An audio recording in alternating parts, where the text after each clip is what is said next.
Ever get that sense? Like some folks just carry an air about them. They don't need to raise their voice, no drama, no pleading. They simply create a little distance, and suddenly the whole landscape shifts. People start paying attention, wondering, maybe even chasing. Now, picture that for yourself.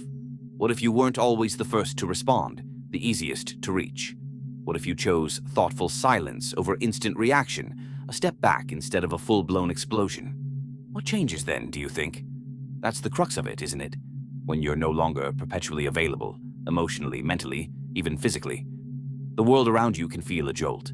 Because, let's be honest, people get comfortable in your predictability. They learn to navigate you through your responses, your ingrained habits, your yeses. But the moment you introduce a little uncertainty, a touch of withdrawal, the dynamic flips. Those who thought they had you figured out suddenly realize there's a depth they never considered. As Carl Jung wisely noted, everything that irritates us about others can lead us to a better understanding of ourselves. Now, really consider this. When you become a little less accessible, who is it that really feels the pinch? Who gets agitated? Who might even try to poke and prod just to get a rise out of you?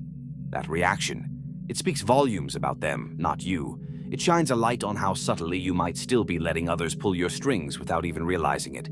Think about all those times you've stretched yourself thin to please, to keep the peace, to hold on to connections that weren't truly reciprocal.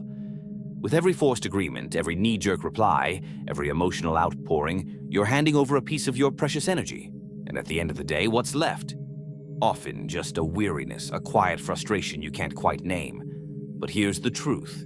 You're pouring yourself out for those who wouldn't offer you even a moment of their undivided attention.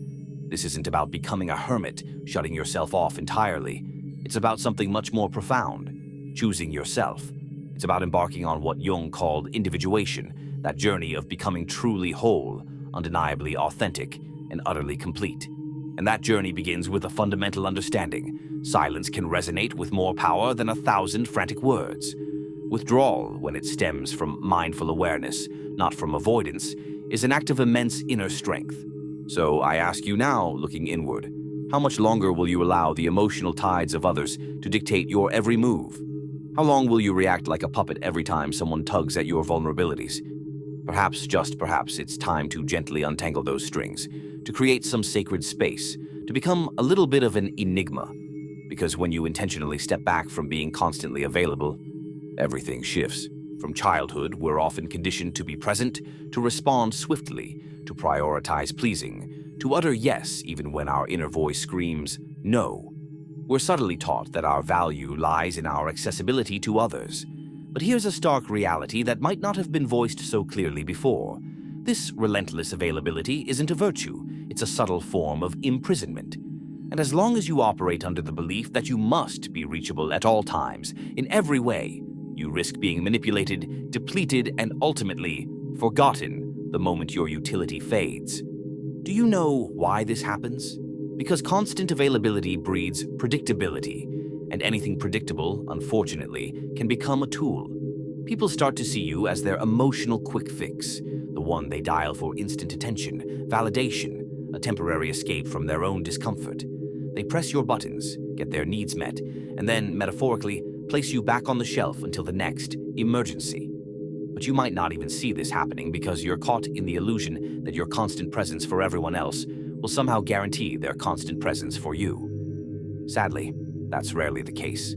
Carl Jung spoke of the persona, that mask we consciously or unconsciously wear to gain acceptance, love, and recognition. And it's often this very mask that compels us to be overly available. You say it's okay when you're feeling overwhelmed. You reply to messages instantly, even when utterly exhausted. You find yourself explaining, justifying, defending, as if you owe the world a constant accounting of yourself. But the truth is, the more you position yourself at the center of everyone else's stage, the more you fade from your own. Being available all the time is a subtle erosion of self, a disguised way of seeking external validation, avoiding the fear of rejection, and trying to control how others perceive you. But this perceived control comes at a steep price. Your inner peace, your vital energy, being distributed as if it were an infinite resource, when in reality it's profoundly limited.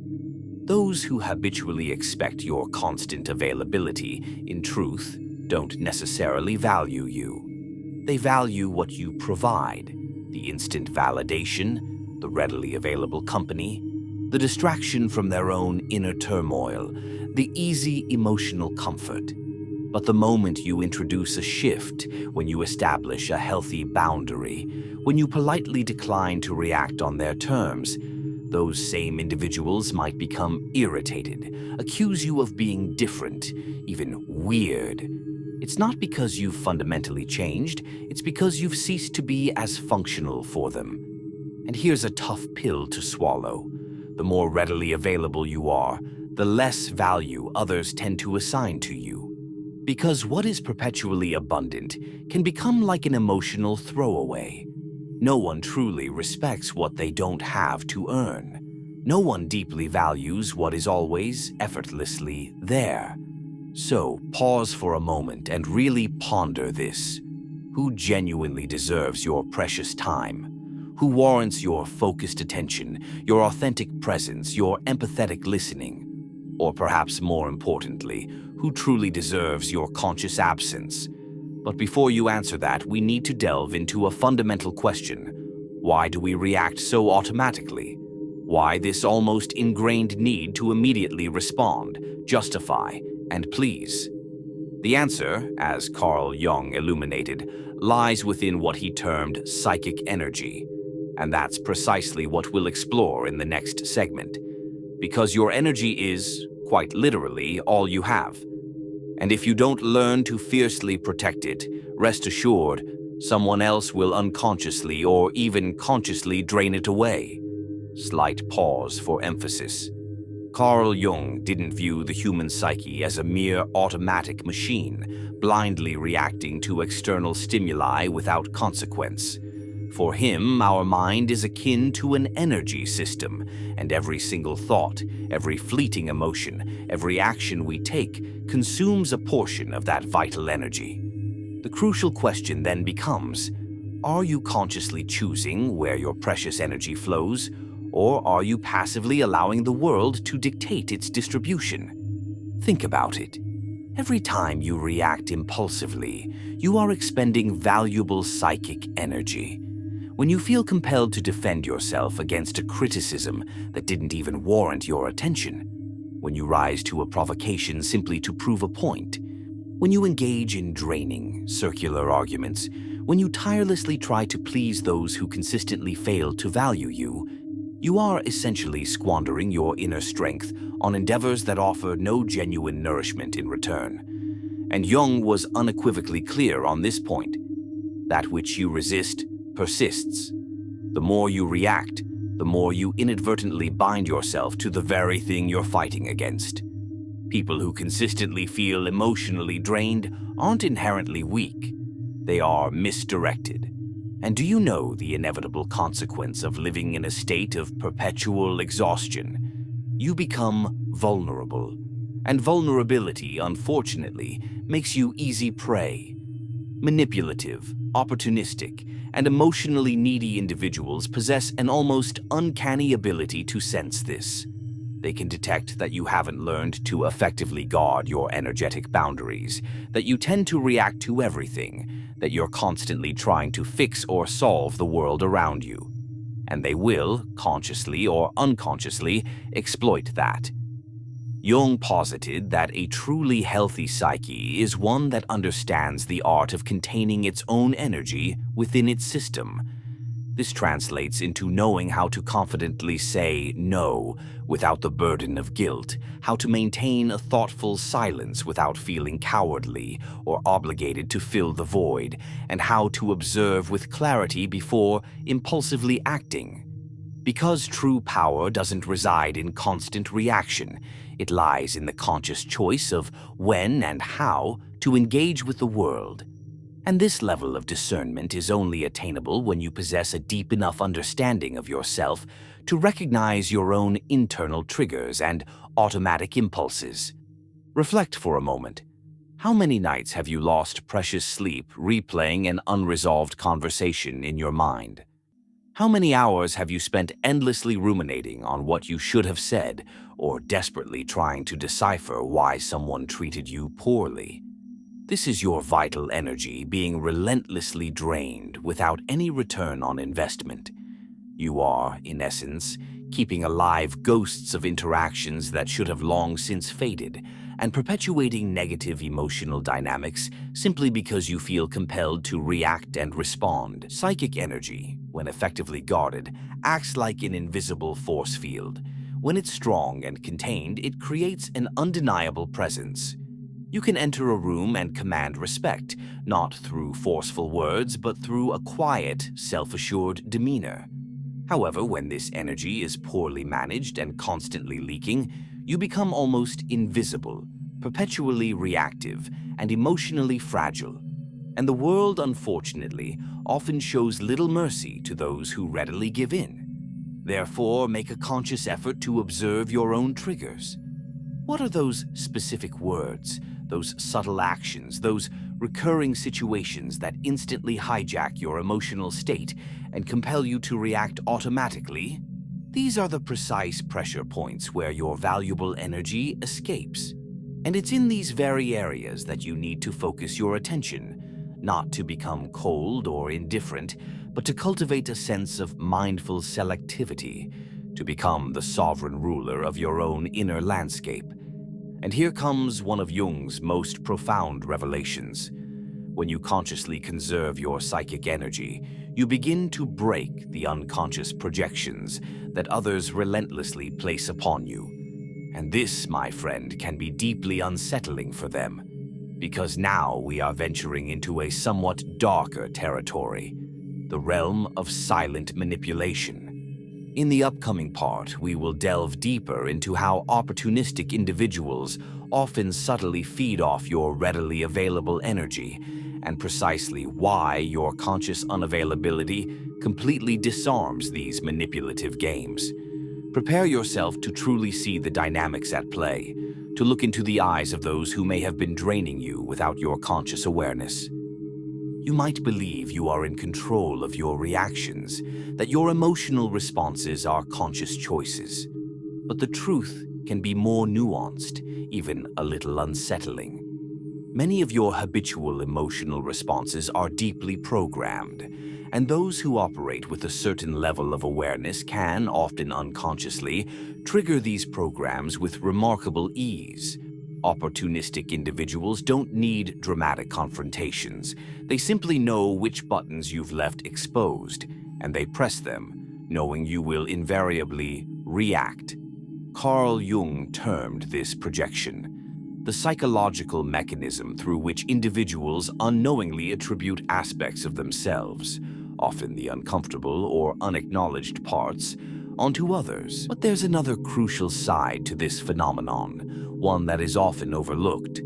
While others project their inner world onto you, you also become a receptacle for these projected images.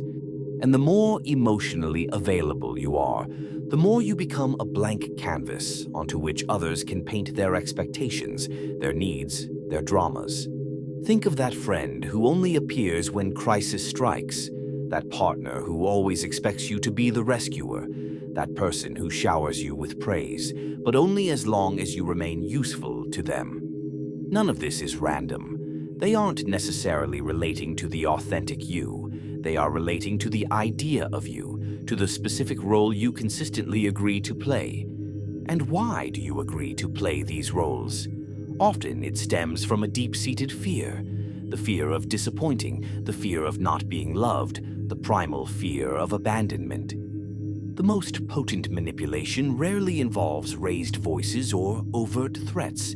It often resides in the quiet power of guilt, in that ingrained feeling that you owe something to the other person, that you need to be constantly available, constantly helpful, constantly understanding, even when it silently erodes your own well-being. But here's the liberating truth. The manipulator doesn't need to control you.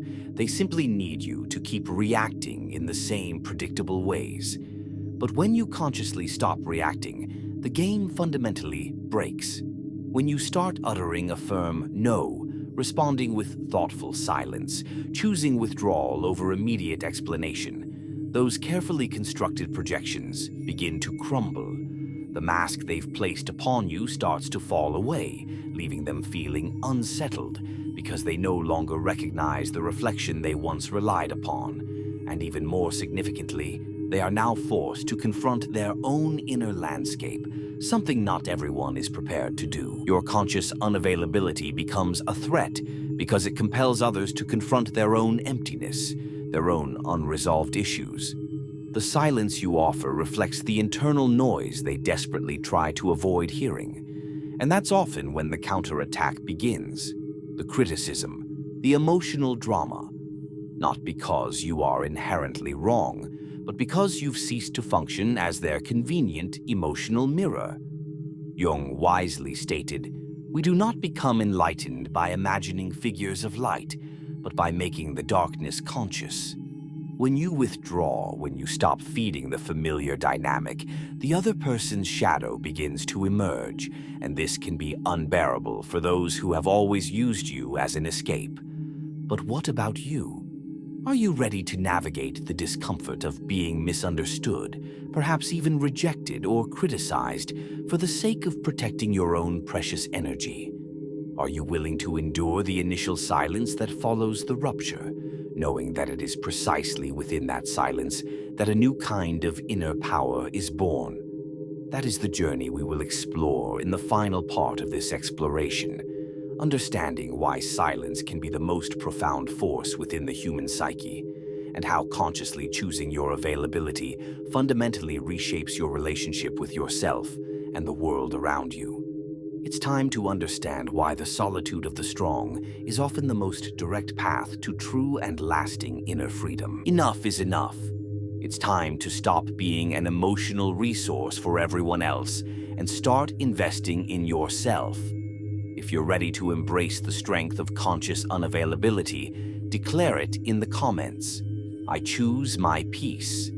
Let's witness the collective power of this decision, and to fuel this transformation, subscribe now for more empowering insights. Your freedom awaits.